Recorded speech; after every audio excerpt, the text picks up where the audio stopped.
two more Laura Numeroff and Felicia Bond stories I want to share with you, and you could do a compare and contrast. Cupcake or Muffin? What makes them the same? What makes them different? Up to you. Let's get started with the cat a cupcake.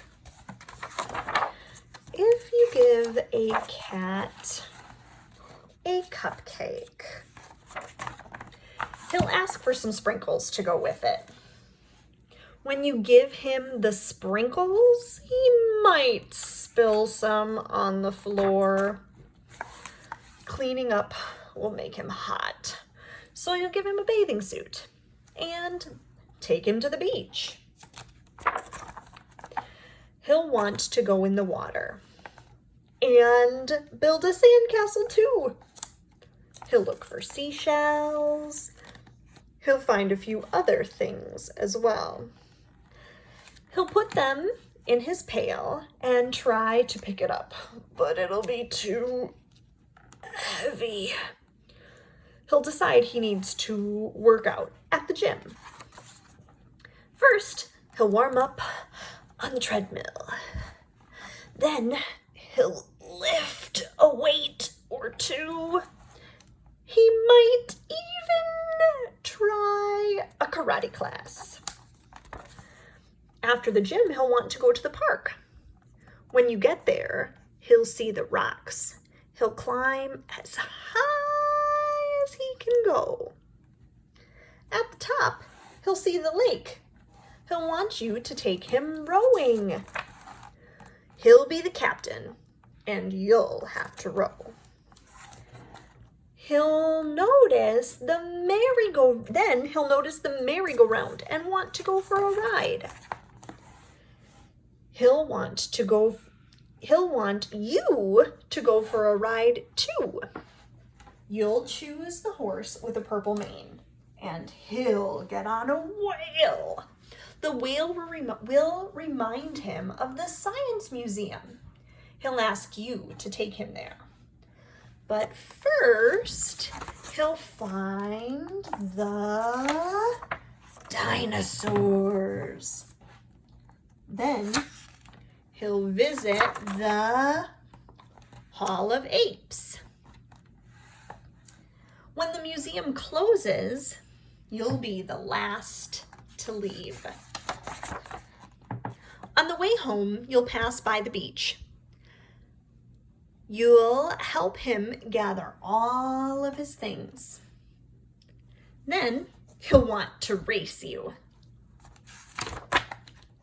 When you get home, he'll empty the sand from his shoes. He might spill some on the floor. Seeing the sand on the floor will remind him of the sprinkles. He'll probably ask you for some. And chances are, if you give him some sprinkles, he'll want a cupcake to go with them. I wonder if this story made you think of some places you like to visit with your family. I know I could think of sometimes, oh, I remember going to the museum, or this is what I like to do at the beach. Maybe you could talk about or write about some places you'd like to go or you like to spend time with your family.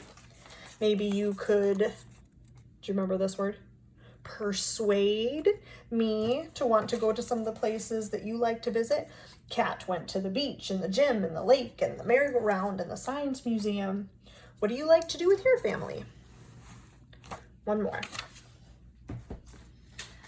Take a peek at if you give a moose a muffin. I'm going to try to just raise this a little bit more to get our picture even better. All right, let's try. If you give a moose a muffin, by Laura Numeroff, illustrated by Felicia Bond.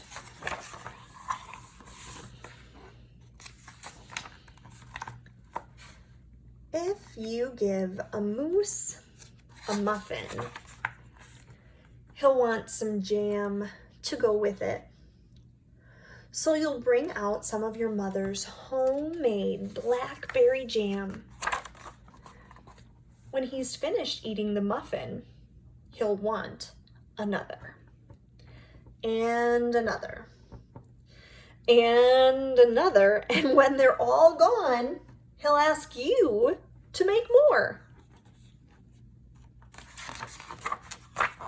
You'll have to go to the store to get some muffin mix. He'll want to go with you. When he opens the door and feels how chilly it is, he'll ask to borrow a sweater. When he puts the sweater on, he'll notice one of the buttons is loose. He'll ask for a needle and thread. He'll start sewing. The button will remind him of the puppets his grandmother used to make. So he'll ask for some old socks. He'll make sock puppets. This one. When they're done, he'll want to put on a puppet show. He'll need some cardboard and some paints. Then he'll ask you to help make the scenery. When the scenery is finished, he'll get behind the couch, but his antlers will stick out. So he'll ask for something to cover them up. You'll bring him a sheet from your bed. When he sees the sheet, he'll remember he wants to be a ghost for Halloween. He'll try it on and shout, "Boo!" It'll scare him so much that he'll knock over the paints. So he'll use the sheet to clean up the mess. Then he'll ask for some soap to wash it out. He'll probably want to hang the sheet up to dry. He'll go outside to put it on the clothesline. When he's out in the yard, he'll ask your mother, or he'll see your mother's blackberry bush. Seeing the blackberries will remind him of her jam. He'll probably ask you for some. And chances are, if you give him the jam, he'll want a muffin to go with it. In this book, The Moose, A Muffin Story, they do some baking. I wonder if you've been doing some creating while you've been at home. Drawing or painting, writing, building, Play-Doh, scissors, glue. Have you done some cooking? Write about it. Tell me about it. Show me a picture. What kind of cooking have you done? Could you write your own recipe? Some things, I just really want to show that anything you can think of, you can write about. Don't let the writing part of your day be a part that frustrates you or your family. Another thing we could try with word work is to take a look at words that went with our stories. We had muffin and cupcake,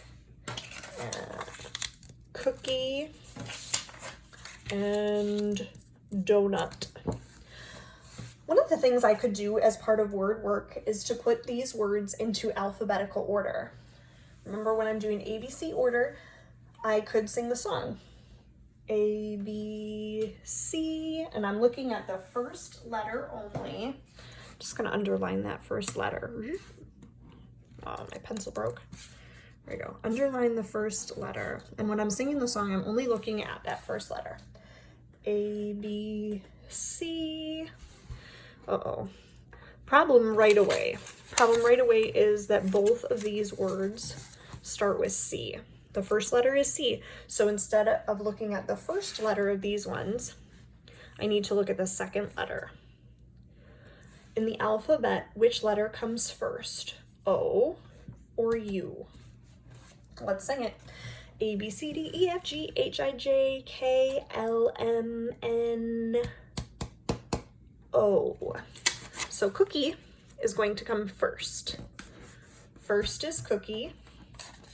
Second, ooh, we're counting ordinally. Second comes cupcake. now I need to decide which comes next. Is it donut or muffin? If you were going to put them in order, what would you put next?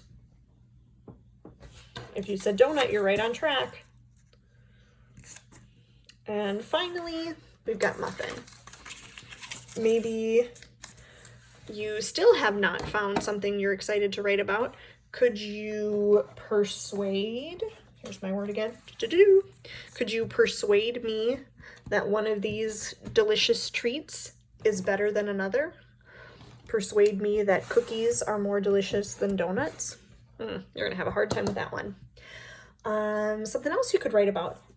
Felicia Bond, she uses something called alliteration. Whatever animal she's talking about is also the kind of food she uses. I'll do them in alphabetical order. Take a look. She has cat. Oh, I didn't do them in alphabetical order because here's the silly mouse. The mouse and a cookie. That one doesn't have alliteration with an M and a C. However, if we go to cat, a cupcake, cat and cupcake both start with C. Dog, a donut, both start with D. Moose, a muffin. And I also have a pig, a party. I'm not going to read that one with you today.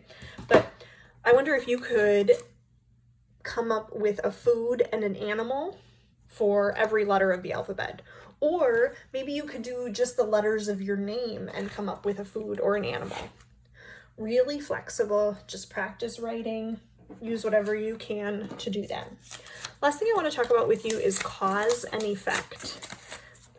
These stories are really great for cause and effect. I'm just going to peek through Pig a Party super quick for that cause and effect. There is a pig, and the pig hears that they're going to have a party. Because they're going to have a party, the pig starts thinking about some effects. Because we're having a party, the effect is, ooh, I need to have some things ready. Some of the things that she wants are balloons. Look at the effect is streamers and balloons and hats. I wonder what is happening here. What will be the effect of her phone call? Who do you think she's calling? She's calling some friends to invite them to the party.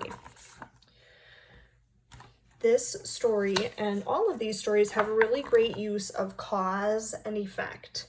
Because the friends are all having a great time at bumper cars, they're going to try to spend more time together. They're going to ride rides and play games. Because the carnival is over, they're going to get a delicious treat. Here, the pig is all dirty. That is a cause. Because she's all dirty, what do you think the effect will be?